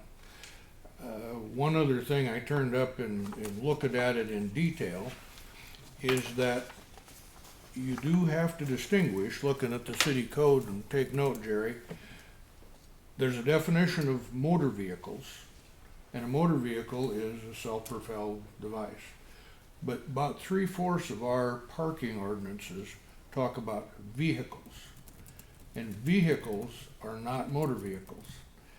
It requires more effort than it should, but our code says if it's not defined here, look in section 60 of the statutes. Well, I looked in section 60 of the statutes, and the statutes say vehicle means every device in, upon, or by which, old ordinance, any person or property may be transported or drawn upon a highway. So vehicle includes trailers. And all of the sections we've got about vehicles can't be close to an alley, vehicles can't be blocking driveways, vehicles can't be that all applies to trailers. It's not just motor vehicles. But that still doesn't go to the question then of parking trailers just anywhere. And if you want to get to the question of trailers just as important as vehicles, here's, just grab one of those. Here's another draft. And this would expand the current 5.6.13. You don't all have it in front of you, so I'll read you the current 5.6.13. The parking of a motor vehicle on a public street for over 48 hours, for over 48 consecutive hours, is unlawful, except for where a different maximum is posted. Well, you can have a resolution and change that. But in a general sense, motor vehicle right now, 48 hours is it. It can't be parked on a public street longer than that. What you have in front of you would change that to say motor vehicle trailer or any other licensed or unlicensed vehicle, off-road vehicle, or towable or self-propelled equipment. I mean, if you're trying to get to whatever might be parked out there, that would get you there. And it would pick up trailers, it would pick up, don't leave your Ranger side by side on the street for 2 weeks. Don't leave a trailer, don't leave your gas powered wood chipper sitting out there. I mean, it would pick up all of those things if you want to make it that broad. But it would do it just by amending this 5.6.13. So if you want to get to that, then I guess take comments from the folks that raised the question. There's trailers around town and stuff sitting on the street, I take it, that they'd like a little more authority to get rid of.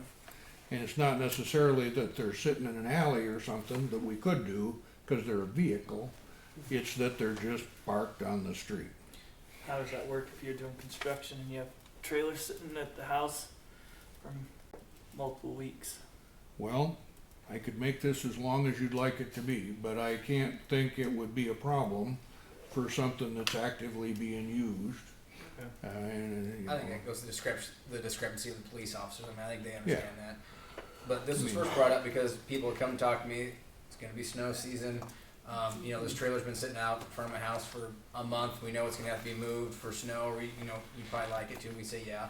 And so then I talked to Christy and Jerry about it, and that's when they brought up and said, if it's licensed, I can't tell them that, hey, and most commonly you'd say, hey, it's going to snow, please move your trailer off there. But there's some people who say, no. So that's kind of where it got brought up. What about the rock by Midwest Bank? Is that gone now? I call it personally. Yeah. Yep. The definition Mr. Curtis put up about trailers, vehicles, the public's very uninformed on that. They really think that a vehicle is a vehicle, a trailer is a trailer. Yeah, I agree. So the business of the distinction of vehicle or motor vehicle, that's not really useful for general purposes. If you want to do something about it, this would do it. Now, Jeremy had sent me in a couple other samples he pulled off the internet, and there's a couple towns that go into detail about loading and unloading and temporary use for construction and on and on and on. But you would hope your police would not be evil about this, and they'll only get after somebody if they're abusing the privilege and leaving a trailer on the street indefinitely for no good purpose. I mean, the business of your pile of rock and that bobcat that sat there for 3 months or whatever it was, that was really unnecessary, and this would cover it. I guess my other question would be, we're talking about all the empty lots and building down on Front Street by Schaefer Grain and the old lumber company. That's predominantly people just park there, the grain, or some of the people that live in town. I mean, where I know Pierce has their lot on the north side of the courthouse, or they did for a while, they could, park your trucks here, designated area. Because it seems like that's where a lot of the truckers park at. Well, and we had that big uproar when this came up 7 years ago or something, and it was, well, we got a lot of truckers in town. They got to be able to do something. Right. And that's where the resolution came from. You can park your truck tractor near your house as long as it doesn't stay there indefinitely. Sure. But the trailer's got to go somewhere else. And Front Street, down in the industrial area, historically, nobody has complained about that. Right. Nobody lives down there. That's kind of what it's for. Again, we can make this as long or as complicated as you want, but I don't think there's any question about going down and raising heck with people parking semis down on Front Street. Right. I just didn't know what you felt about the snowplow since it's, well, I guess your second winter now. I think most of them actually take them off there. A lot of park. I don't think we have too many problems with semis down that street. Oops. What about the semis parking down by your place, Jerry? That just started about a month ago, those two semis. They live in that house. Yeah, and they went for somebody or they, Mm-hmm. but Yeah, I would suggest we've got a few folks that kind of abuse the privilege of trucks and trailers parking around town. they think the property that they're parking beside is at the city's, I believe. Mm-hmm. So, but they're parked on, half on the road, half on dirt. But we haven't talked to them yet, but I think when I talk to them, maybe we can get it taken care of. But a lot of these truckers, talk to a lot of them, especially in the winter, they gotta plug in their truck for the winter. And some of these truckers, they come back from coast to coast overnight, and they usually park somewhere they usually park, but they got no ride, so they just park in front of their house, because they have no ride. And that's where we came up with that, you can leave the tractor there. And I doubt if anybody's ever gotten busted for tractor and trailer overnight, but, you know, get the trailer out of there after a while. No, but I have had some with pickups and with trailers. I mean, 48 hours you gotta go, you gotta move Yeah. it. And they've gone around the block a couple times and reparked. Yeah, well, Yeah. Where There's would always you gonna put, be somebody that yeah. abuses the rules. Yeah. But the Yeah. ones that park on the gravel, they live right there. I know who they work for. They just park there so they can sleep, and they're usually gone the next day. They're not there for extended amounts of They time. just moved in. Yes. Yeah, And there were. where are they supposed to park? I mean, Yeah. if that's their job, do we have a place in town where they can Well, park they're not their their trailers? trucks. They're Ashhoff's trucks. Yeah. Which they have ample space to park stuff Right. at. Yeah. If So they it's could safe. just drive to yeah. the trucks wherever they should be parked. So we have an ordinance number and ready if we want to do 9/7. this? 9/7. 9/7. And, you know, we can make this as detailed as you want, but this would be an improvement. It would give the police an easy way to crack common cargo trailers and stuff sitting around town. That's what it's for. But no, we do not have a designated parking area with plug-ins for trucks. No, and that was all gone over, To answer gone your in great question. detail when we did that resolution 7, 8 years ago. I mean, it's a concern. But trucks, semi-tractors and trailers are really not a home occupation. Right. Yeah. It's not the same as cutting hair. Make a motion to pass ordinance 9/7/1. Okay, second. I'll second that motion. Okay, Tyler, Aye. Brian, Aye. Bob, Aye. Pam. Motion passes 4-0 on first reading. Can I just ask, does that mean a car too? If there's a car sitting out there? Cars are 48 hours right now anyway. Yeah. Okay, cause There's- I know there's a car that sits out Oh, yeah. on the hospital street all the Or, time. or 20 of them. And I've just about ran into them, I don't know how many times. I always think the ambulance is gonna hit it, but Yeah, yeah, it gets pretty narrow a little. yes, it does. I make a motion to pass ordinance 9/7/1 on the second and third readings. Okay, second, I'll second that motion. second, Brian, Aye. Bob, Aye. Tyler, Aye. Pam. Aye. Motion carries 4-0 on second and third readings.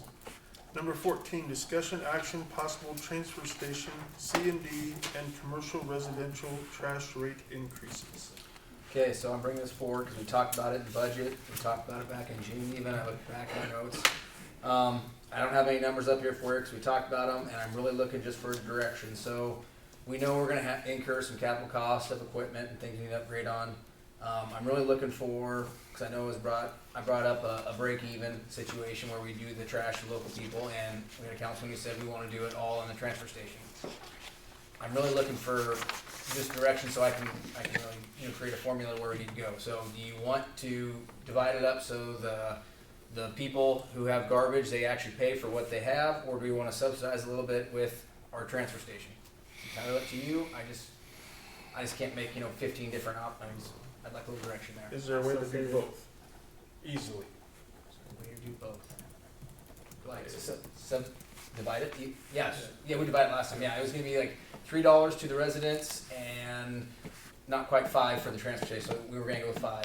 And then there was comment that we didn't want to do that. So then we could go stick with the normal 17 that we have currently, and we could go 5 or 10 with the transfer station. It's getting pretty simple. It's just that way when I know what direction you guys want, we can present it. I know again, there's different garbage companies in Norfolk. I got family and friends down there that's similar to the totes that we have, and they're once a week, and they pay 25 to 35 depending on what service they use. Yep. So I understand the whole deal when it first started. You weren't here about raising the rates to 15 or 17, but it's still a bargain compared to other Yeah, towns. so $20 would break us even. It'd actually pay for the contractor, and it'd pay for us to dump in Jackson.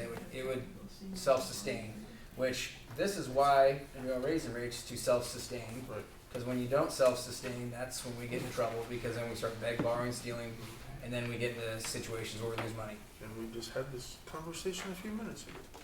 Yep. I still say we just raise transfer rates $10 and leave the rest alone. And that's fine. Yep, that's what I'm looking for. I agree. That's I don't wanna raise resident rates. okay. And The transfer station. So it comes back to it later. No, We nope, can nope, I'll bring it discuss back. next transfer station. There's more Take care. discussion, sorry. Oh, okay. Yeah, I'll bring it back an actual official one next More month. leads I just want and guidance. probably even come out more than what the Oh. $3 is. Yeah, and then we'd want to raise C and D too. 'Cause I it's- have to it do the kinda- math based on the tons and see what it does. We still will evaluate. I'll bring that forward. Oh, yeah. Like every 6 months or a year to There's way Make more sure. tons I miss out what you there said. than I what the town gives reevaluate out, so- every 6 months Well, or when year we to put make it on sure the that transfer we're rates, breaking it even and not gets losing. the other towns. I like to too. reevaluate every budget Yeah, season. people That's Well, what yeah, draws our at a attention. minimum, yeah. Spreads it a So little bit essentially, we're outside gonna of be, Plainview. if we don't raise rates, we're gonna be short in the transfer station Right. section, because if we do make our large purchases as the semi and look for a backhoe, that's what we need, so. Good. Thank you. Number 15, discussion action, approval of employee gifts in lieu of holiday appreciation meal.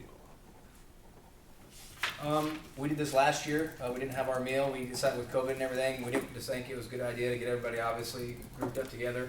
I think Courtney has the layout of whatever he gave last year. Well, based on what we did last year, so full-time we did clown cash last year, and guess this is up to you guys if that's what you wanna do. If you don't, that's fine. So we did $60 of clown cash for the full-time employees, 35 for part-time, and then board members, all the board members would have got $10 apiece in clown cash. So based on what we have right now, that's a little under $1,200 in clown cash. Totally up to you guys if that's what you wanna do. If you don't, that's fine. I just finding time to even put a holiday meal together is pretty slim to none. And, just a little token of appreciation for everyone is all we're kinda going for, so. Thank you. That'll be great, if we're not gonna have an appreciation meal, I think something should be done. Yep. Cause we do appreciate it, so I'll make a motion to approve the employee gifts in lieu of the holiday appreciation meal for this year. Second? I'll second. Okay, Bob? $1,800. Oh. Tyler? Aye. Brian? Yeah. Pam? Motion carries 4-0. Now that we're down to the add-ons, do you have a brief report since you were a little late? Sorry about that. Yeah, sorry, I had to speak No, at that's the okay. Nebraska State Chamber today. No, I appreciate, I forgot about that when Jeremy reminded me. It was good. We were a breakout session for entrepreneurship and how we're using entrepreneurship to provide some community amenities.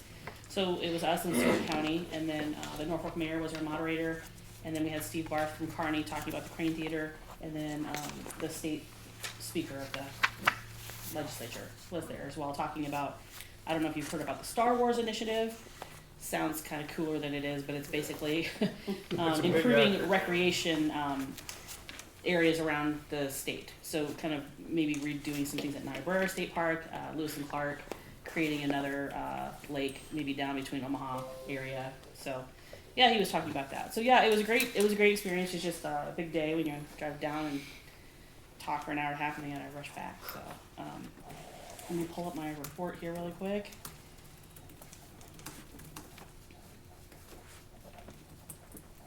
Didn't do it from the board making? No, Chad was gonna go, found out it cost $125 to attend and said no thanks. So, and Josh just got back from his hunting trip, so. Let's see.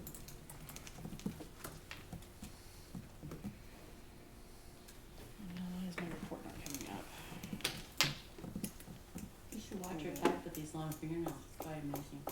I can hear it. I can too. That's the Pierce one. Where's Plainview? Well, she's thinking, I can tell you about the LB 47. Perfect, yeah, number 16, discussion action, it's approval sale.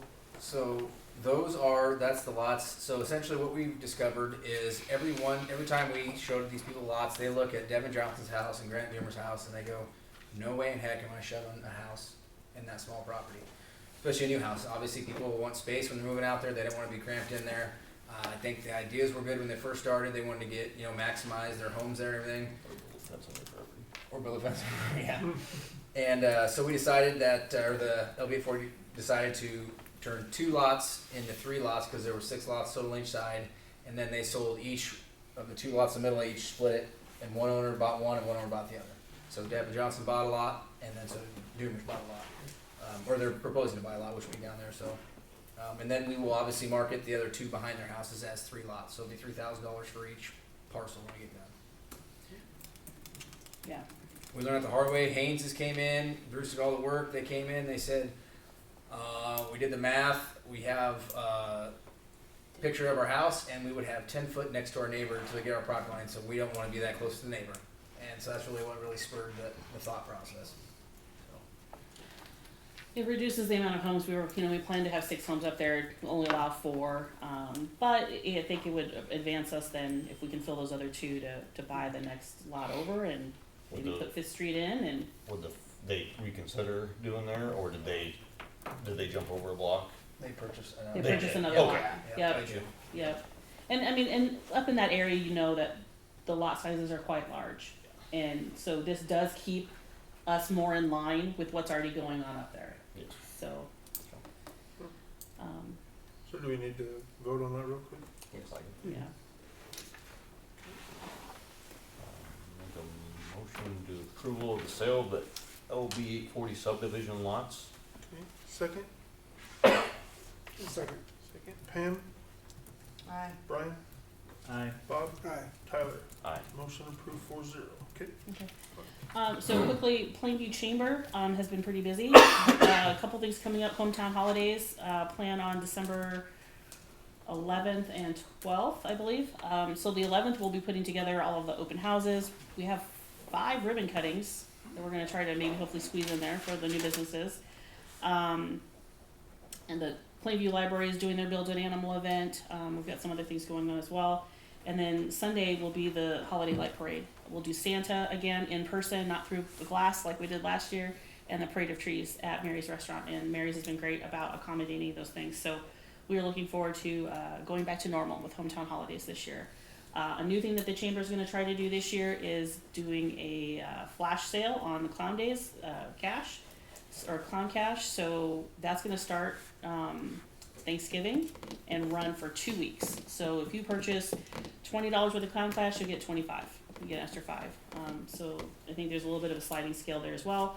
One of the other things that we're going to bring back that went away during the COVID year was the holiday gift basket giveaway and the Find the Duck contest. So we have a number of our business owners that have signed up to hide the duck in their business and display their gift baskets, and I think that'll be a lot of fun for the community again. So we have some fun things coming up. We also have the window decorating contest. The theme this year is Winter Wonderland. And then we have the planter decorating contest. I think, Courtney, all the planters are spoken for, which is great. So all of that starts November 26th. We'll do the online community voting again for the winners for 2nd, 3rd place for windows and planters. And then we'll also have a contest for the light parade. So if you want to put a float in there, we have some prizes for that as well. On the Plainview Brunswick Community Fund, this group has been pretty busy. We are working towards a big kickoff here on Friday. 93 members from the community have been invited to kind of listen to what the community group is doing. And then we've got 3 big projects. The biggest of all, obviously, the community center. So we have actual renderings. We've been working with Miller & Associates to develop some more renderings beyond just the sketches that we've had done in 2019. And it looks great. If you want a sneak peek, see me after this and I'll show you a picture of it. But there's a campaign brochure that it's about 10 pages, little magazine style. That will be there at that dinner to kick it off. But it's a pretty lofty goal. The building coming in somewhere between $8 and $10 million. It keeps fluctuating due to lumber and concrete prices. So we're looking to have 70% grant funded and 35% raised through the community. We actually already received quite a few donations. Grain donations have been coming in as well, even though we haven't formally kicked it off yet. So looking forward to that. On the Plainview Fourplex project, we're still in a little bit of a stall. We talked to Jim Moret last week, talked to Kelly Hodson, and lumber prices are coming down again. Concrete prices are shifting, but windows, doors, roofs, and insulation is going up again.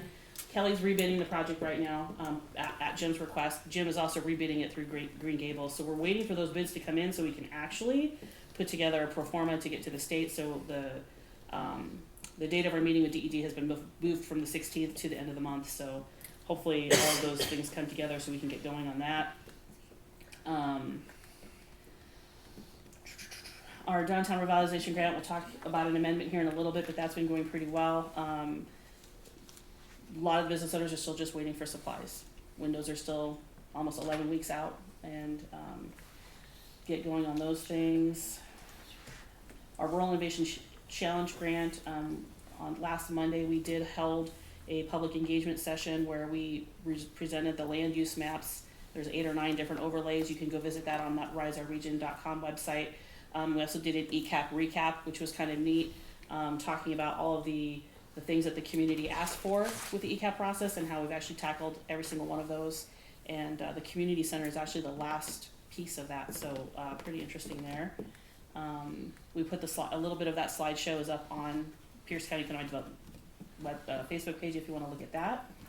LB 840, you did hear from them earlier today for the public hearing. We do have 2 businesses in the works, so we're hoping to roll those out probably the next 4 to 6 months. Get their business plans solidified and then kind of get into a building situation. Pierce County Economic Development, we are going to be working on getting a new countywide housing plan done, so you'll see a community survey come out about that. Reason it's important for you guys is obviously we're starting to tackle some housing and we're looking at adding a TIF program. Pierce is also looking at adding a TIF program, as is Hayter. So we have to redo the housing plan to include those, but that's going to give you a little bit more options and flexibility going forward with neighborhood development. And what else? I don't know. Just busy. We got a lot going on. Any questions? Thanks. Thank you very much. I mean, there's more, and just Sure. see your eyes are glazing over. We get to the end of the night, like we're all tired. Number 17, discussion action approval of downtown revitalization grant contract amendment. Oh, Courtney wanted me to tell you that we're, PCD is, the Plainview Community Housing, the board would like to retire. That's that USDA fourplex, I believe. And we have an interested buyer, but you have to be a nonprofit. So I talked to the PCD board about maybe being the middleman there, since we have a nonprofit now, to stand in the way of that transaction and assist that transfer. My board is being, I don't know, for lack of a better word, greedy. I think some of the members are. Greedy.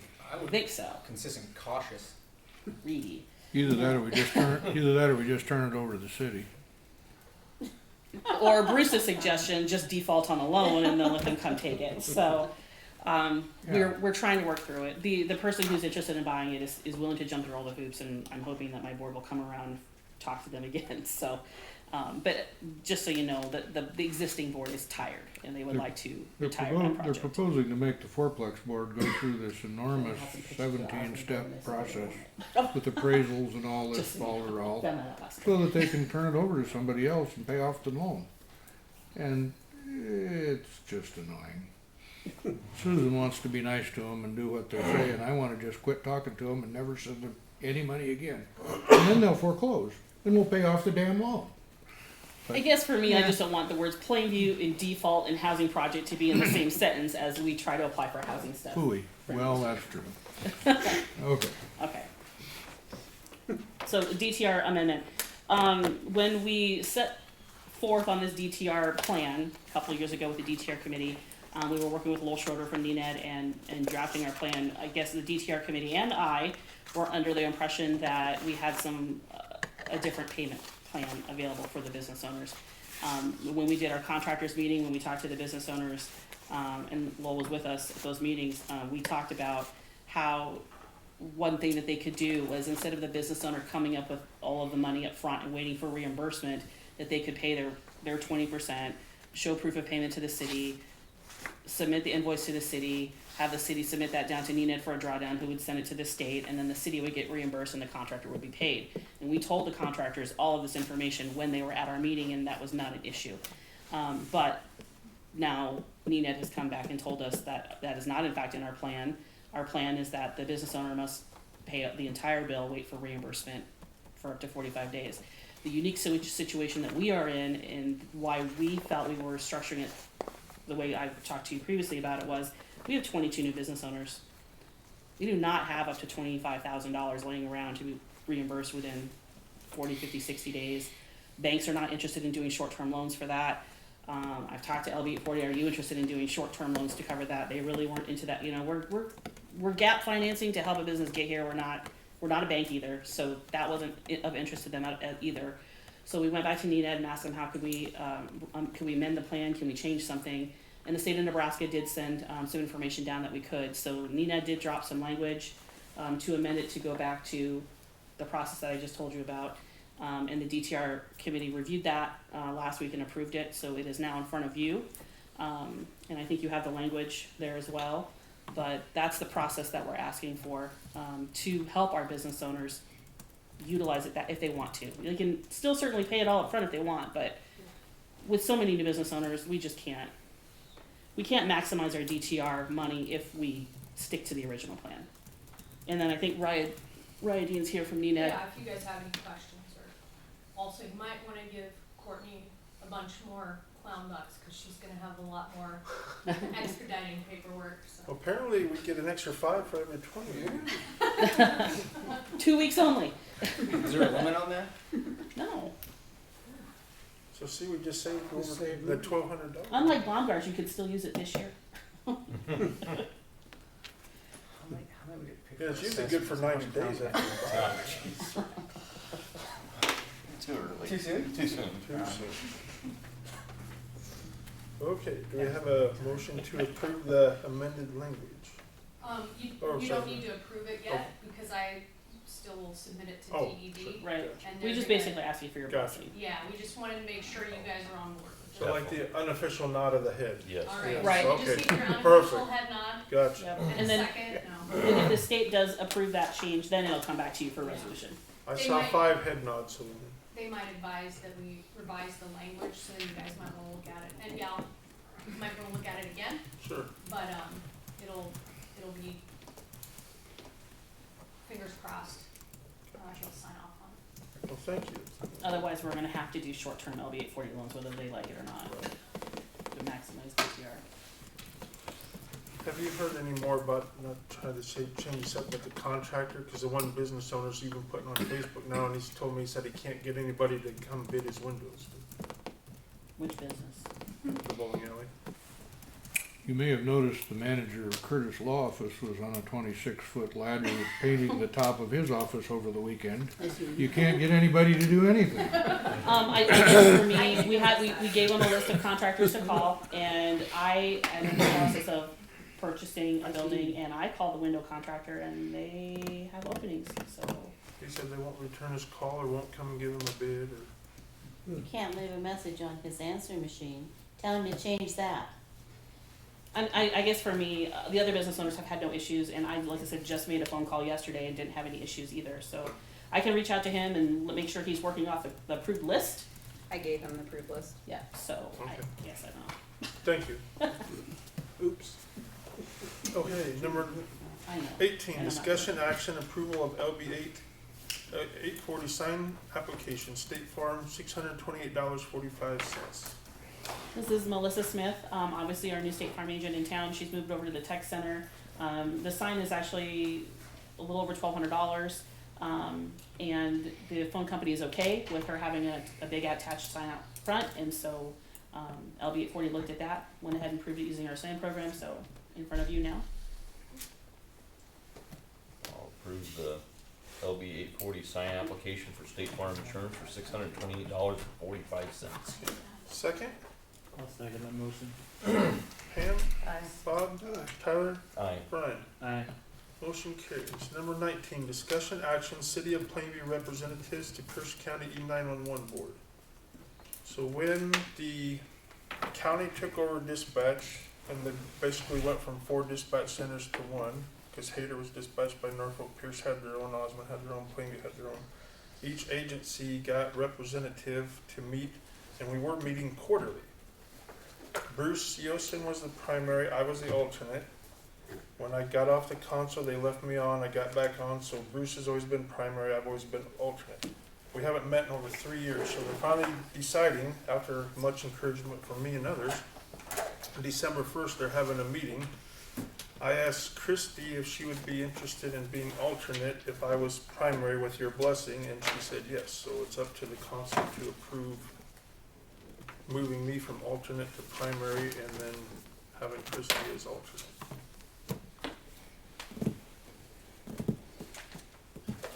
Point. Did you want Jerry to do it too? No? I, Or Jerry instead of Christie? I talked to Christie. Jerry said he has a lot on his plate. Is that the right word to use? Yeah. Is that the right word to use, that you have a lot on your plate? Yes. But if you're gonna meet once every 3 years, I could do it. Like I said, it was every quarter, and I don't know what happened. I know COVID had something to do with it, but then they said there was no business to discuss, so we just haven't met. But the meetings are open to the public, but nobody ever comes, and they usually last around an hour. So. Basically, That's it's because approving everyone the believes monies that to it's buy the radios and the, it's all for the 911. Is this the board that deals with like the 911 funds? Yes. I think the reason we don't get anyone there is because everyone believes that's Everhart's kitty cash fund. Well, like I said, we were meeting every quarter, and then all of a sudden it changed. That would be why. Yeah. Money is still being spent, the board just isn't there. Right, but it's, so it's Sheriff Everhart, usually the head dispatcher, then one of the county commissioners. Gets everything through. Then it was like the mayor of Hayter and the rural fire board of Hayter, the mayor of Pierce, the rural fire board of Pierce, the Osmond Plainview. So Kyle Tar was the representative of the rural fire board of Plainview, and each agency picks their own representative to go to the meeting. But I think by law, you're supposed to meet like twice a year. That's why we were meeting every quarter. And then somebody says, if we don't have to meet, why do we meet? And now it's been 3 years. Well, the thing about it is money is still coming out of that account, you guys just aren't there to prove it. Right. Yeah. So, as a representative that you're asking for, or blessing, Right. you guys better meet a little bit more often. sounds That's like. why, Fight for justice. that's why I sent Right. an email starting last year, like, when are we gonna meet? And she's like, I'll ask Rick, and a year later, they finally decided to set a meeting date. Who's in charge of that then? Rick. Kathy Prince and Rick Everhart. It's They're really The Rick. head, the sheriff and the head dispatcher. Need someone to shake it up. Show up over here. Because we've had other entities from the county ask for 911 funds and they've been denied, or it has never even gotten to the board because somebody is at the top. I will say that the former head dispatcher was better than the current head. But she retired and moved. Yeah. I make a motion to appoint Oh, yeah.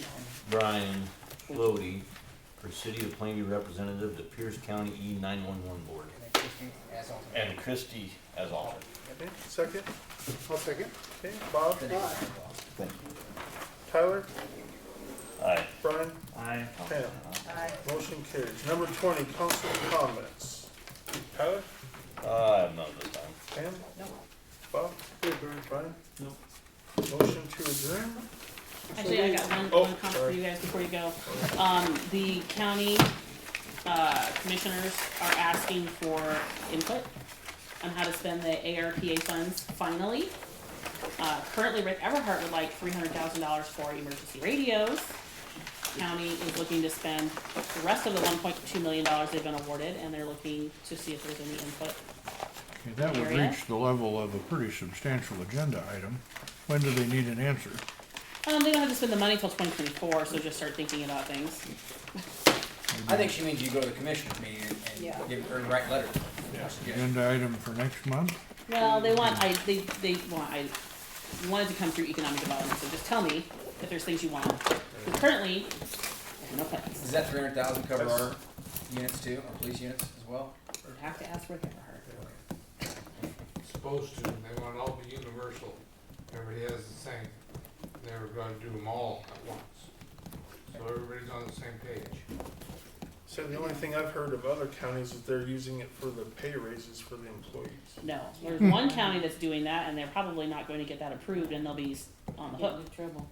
So it can be used for broadband, water, sewer, and like those kind of infrastructures, and it can also be used for housing.